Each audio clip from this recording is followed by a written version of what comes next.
В сърцето на професионална гимназия по електротехника и електроника „Апостол Арнаудов", град Русе, се намира новата музейна експозиция, създадена през 2024 година по идея на бившия директор-инженер Златозар Драганов. Експозицията е вълнуващ разказ за миналото, духа и традициите на гимназията. От създаването й през септември 1962 година до днес.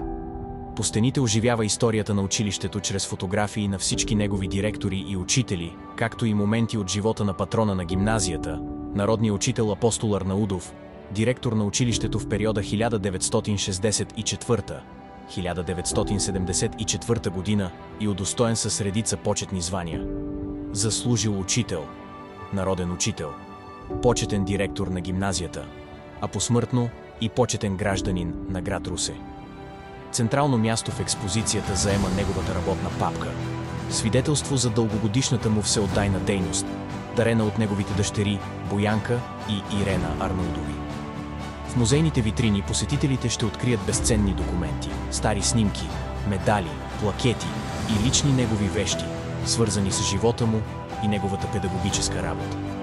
Сред другите експонати могат да се видят телевизионните камери, с които учениците от специалност радиотехника и телевизия са създавали свои репортажи, както и старинни бюра и столове, използвани от ръководството през годините.